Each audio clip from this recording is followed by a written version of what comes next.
هنا حطينا بخار، طبعا ايه بخار ميه سخنه بتبقى محطوطه، وبتحطش اي حاجه تانية فوقيها.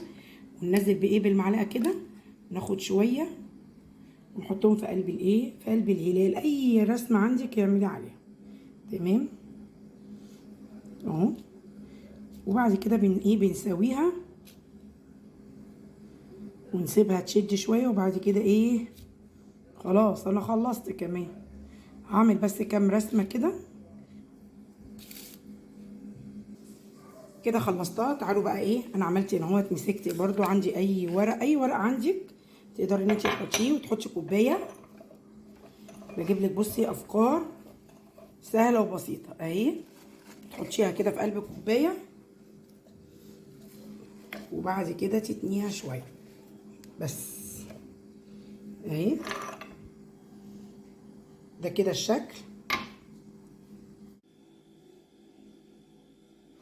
زي ما انتم شايفين كده. طبعا حطيتها في الفريزر وجمدت. طيب بصوا المنظر اهي هتطلع، شايفين اهي. دي كده النوتيلا تطلع معاكي بكل سهوله. طلعي التانية برضو اهي. وهنا الهلال هطلعه برضو. شايفين بصوا المنظر، شايفين اهو.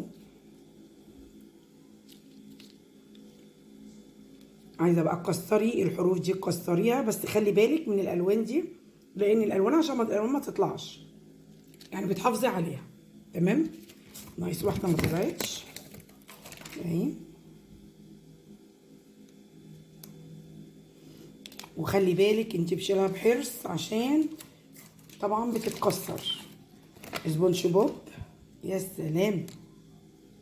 شايفين ادي كده سبونج بوب. دي كده الشوكولاتات اللي احنا عملناها مع بعض. تعالوا شوفوا اللي احنا عملناه في الكوبايه اهي. بصوا بمجرد ما بتشيليها بتتشال على طول معاكي اهو. طبعا دي بتبقى للتورت حلوه قوي قوي. شايفين المنظر، بتشيليها بالراحه اهم حاجه اهي. طبعا عايزه تكسري دي، هتبقى مثلا زي ما انا ما عملتها بالمشط اهو. بتشيليها بالراحه برضو، انا عشان ماسكه التليفون. شايفين اقدر ان انا ايه اشيلها اهي. تحط على التراب بتبقى حلوه قوي قوي. وانتي اللي بتعمليها في البيت سهله وبسيطه، ما فيهاش اي حاجه. اهم حاجه ان انت بس بتجيبي اللي هو الايه الورق وخلاص. الورق اللي هو ايه ترانسفير، هو دوت اللي انت بتستخدميه وتشتغلي عليه. يلا بقى تعالوا بقى نشتغل.